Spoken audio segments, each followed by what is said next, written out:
Eu posso começar a entrar no assunto? Vamos entrar aqui no do assunto. livro? Vamos entrar agora no livro. Tá. E aí você resolveu fazer esse livro aí que é sensacional, né? Sim. Mostra o livro pro pessoal para eles já verem por que tem aqui o emblema de onde viemos. Que é aquela pergunta que você falou no começo, A grande pergunta da humanidade, né? E se a gente parar para pensar, por que de onde viemos? Tanto essa busca incessante da humanidade em saber, em criar motivos para a realidade em que vive, e uma coisa que a religião e a ciência já tiveram em comum, e tem em comum até hoje, é tentar explicar a realidade em que vivem. Né? Assim como a astrologia e a astronomia um dia foram uma coisa só e depois separou, existia uma época lá atrás em que religião e ciência às vezes andavam de mãos dadas. Depois, antigamente, muitos dos... É que assim, antigamente mesmo, né, cara, você não tinha tanta divisão, né? Então, tipo, não era catalogado. Exato. Tipo, o cara era filósofo. Pá, o que é filósofo? Cara, é meio que tudo, entendeu? Ele era matemático, ele era astrólogo, ele era poeta, Cara, ele era filósofo, né? Então tinha lá os grandes filósofos da humanidade. Sim. Que são todos, cara, faziam um pouco de cada coisa. Que o pessoal tenta até colocar de vez em quando assim, sei lá, pega lá, Eratóstenes, o que ele era? Astrônomo, matemático. Cara, ele não tinha essa divisão na época, né? Era um pensador, né? Sim, ele era um pensador. Exatamente. E dentro ali ele pensava em várias coisas que eram interessantes na época. Aí, um que me encantava muito era, por exemplo, os pitagóricos. Sim. Porque unia, curiosamente, é meio bizarro isso hoje, mas unia as duas coisas. E, curiosamente, assim, a matemática nasceu como religião. Eu fiz uma tirinha recente sobre isso. A matemática praticamente nasceu como uma religião. Porque o Pitágoras, ele ficou bestificado com a importância dos números para o nosso cotidiano, né? Aquele cara chato, triângulo, retângulo, que está no seu livro de matemática. Pois é, esse Pitágoras. Mas olha que diferente que eu vou falar do livro. Olha como é que vai ser um pouco diferente aqui a introdução do Pitágoras. Matemática já foi uma religião. E aí você pergunta, por que matemática foi religião? Matemática é uma matéria chata.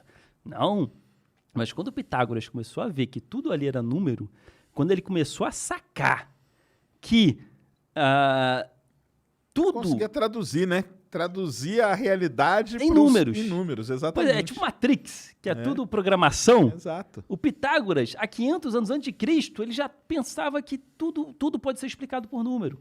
Então, por que era a religião? Olha a sacada dele. É bela a explicação. Ele pensava assim, na natureza, se tudo tem forma, e todas as formas podem ser explicadas por números, logo os números são a essência da criação. Exato. Antes digamos assim, da criação do divino, por trás disso existe um algoritmo, existe uma programação que dá vida a isso tudo. Então, nós devemos cultuar a essência, nós devemos cultuar os números. Exato. Olha a sacada dele 500 anos antes de Cristo, cara. É sensacional. Então, era um culto dos pitagóricos, que eles se juntavam para trocar ideias de geometria, de ter experiências sensoriais matemáticas. Estou falando de música. Música é matemática pura. Tanto que música é uma daquelas 4 grandes, né? Lá atrás tinha, né, o quadro, como que ele chama? Quadrivário, né? Música era uma delas, né? Porque a música, ela tinha toda a divisão dela, é todo o negocinho. É matemática pura. Matemática pura. A matemática que mostra por que um som é desafinado e o outro é afinado. Exato. O Pitágoras já tinha sacado isso. Então, olha só, você que hoje abre o livro e fala, matemática é coisa chata. Herege. Olha só, você tem que se aproximar mais do divino, porque os pitagóricos achavam que quanto mais próximo você estava dos números e de estudar matemática, mais próximo do divino. Logo, mais próximo do divino. Então você tem que se aproximar mais do divino, irmão, e estudar mais matemática. Olha o estímulo aí. Olha o incentivo. Ótimo incentivo. E aí, eu sempre tive esse fascínio, tanto por estudar religião, né? E eu tenho meu fascínio, eu sou uma pessoa cética, porém apaixonado em estudar as explicações do mundo, né? Então eu resolvi fazer um livro que era tanto mostrando como a humanidade explicava. Então, eu reúno criacionismos. Eu peguei 12 criacionismos Ó, que maneiro. pelo mundo para mostrar como a humanidade explicava a realidade à sua volta. Mas aí o criacionismo que você diz é a maneira como diferentes culturas Isso. explicam o surgimento da vida, por exemplo, né? Assim, tem o Gênesis cristão, que é o clássico, né? Moramos em um país de fé cristã, mas eu queria trazer outras coisas. Tem os índios, por exemplo, da Amazônia, é toda uma outra história. Toda uma outra história. Eu peguei o criacionismo do povo Tariana e do povo Dessana. E eu botei nesse livro. Então temos representantes brasileiros. Olha que maneiro. O criacionismo que ninguém quase conhece. É sensacional as histórias. É sensacional as histórias. Por exemplo, os Tariana, nós somos feitos de trovão. Pô, legal, né? Legal demais. Eles são conhecidos como filhos do trovão. Por quê? No princípio, para eles, ocorreu um grande trovão. E esse trovão cortou o céu e o céu sangrou. Eu achei legal isso, realmente, né? O trovão cortou o céu. E desse sangue que escorreu, começou a ter a primeira forma de um humanoide. Olha só. E aí você teve um segundo trovão. Esse segundo trovão começou a formar, esse humanoide começou a tomar forma. Começou a criar carne. E aí você teve um terceiro trovão. O terceiro trovão, quando atingiu, era um gigante. Esse humanoide ele se dividiu em milhares de pedaços de carne que caíram e povoaram o planeta. Cada pedacinho de carne virou uma pessoa. Ai, Era a explicação deles do surgimento da humanidade. Bonito. Legal? Legal demais. Isso é uma explicação. Mas aí, vem cá, essas coisas assim, você classifica como criacionismo mesmo? Ou tipo, é uma explicação para a origem da vida? Olha, é o ser humano tentando encontrar explicação, num né? cenário caótico em que ele mora. É. Né? Porque se a gente volta, por exemplo, tem os índios. Qual outra? Fala mais outras aí que tem. Tem dos índios daqui do Brasil. É a Dessana. Os índios Dessana. Dessana. Aí que outro? Você falou que tem 12, né? Que você colocou? Ah, sim, sim. Tem representantes também das religiões de matriz africana. Certo. Então eu trago o Yorubá, criacionismo Yorubá, que veio para o Brasil e se originou o candomblé. Então falo dos orixás, como que a fé Yorubá vê a criação do cosmos, como surgiu, como nasceu os orixás, né? Que foi com Olodumaré. Olodumaré foi o grande criador. E até que ele é chamado de Olorum também, porque ele criou céu e terra.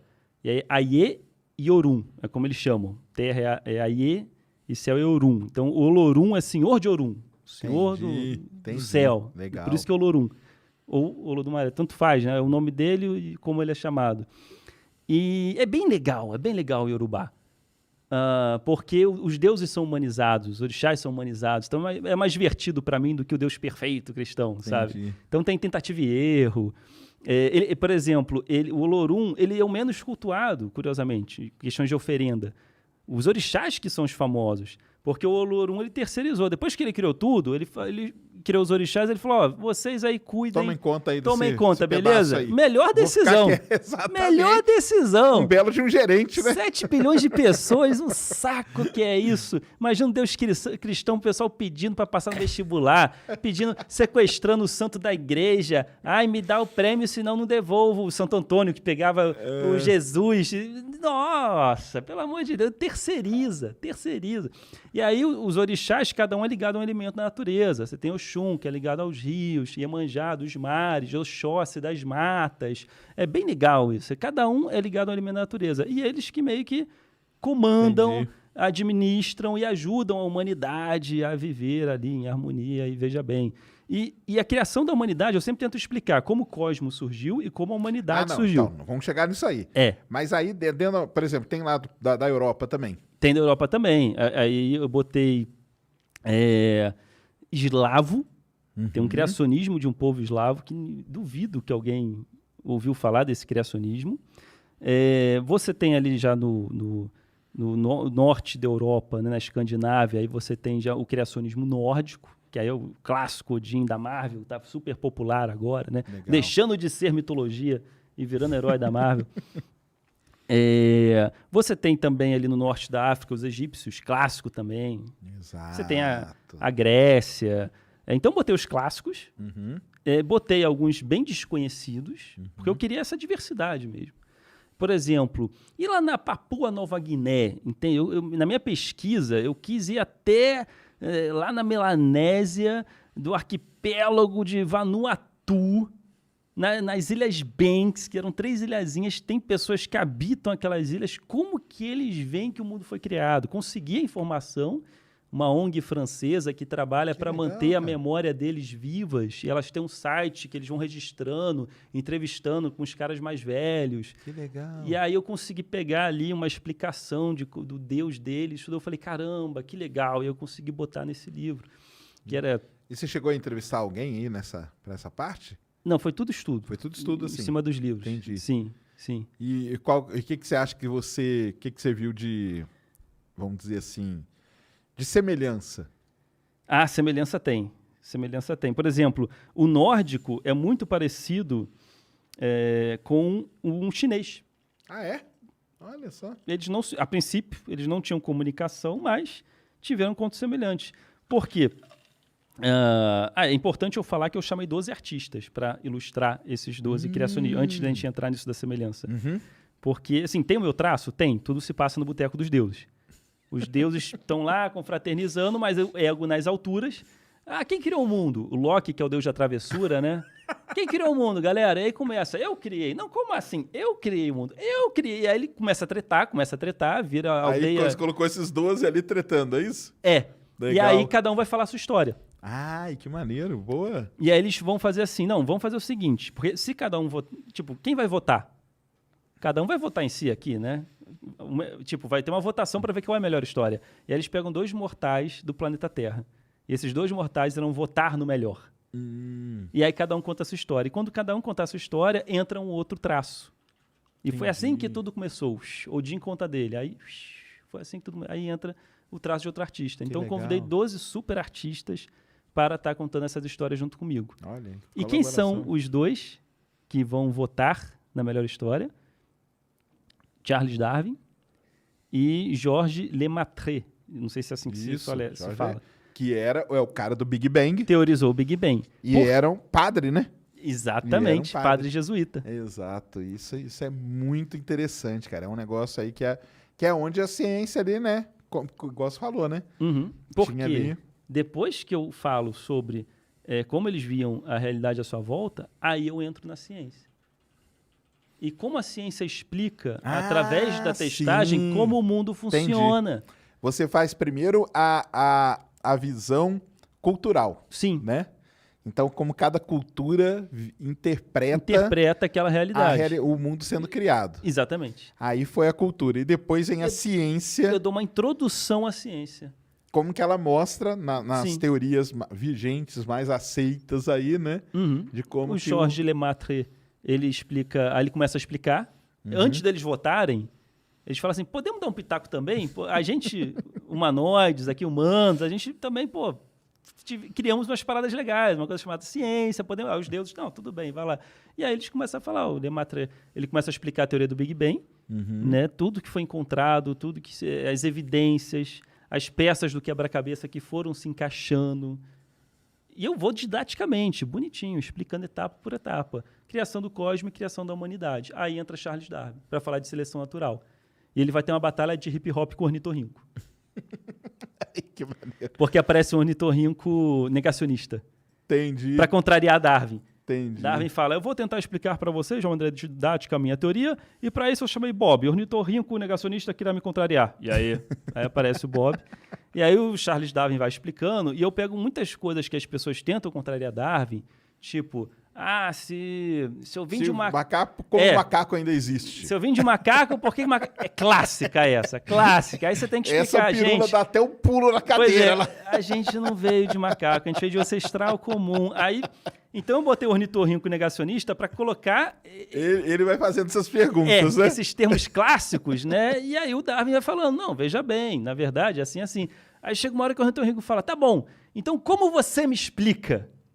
E aí os deuses, vou ter que explicar o ornitorrinco.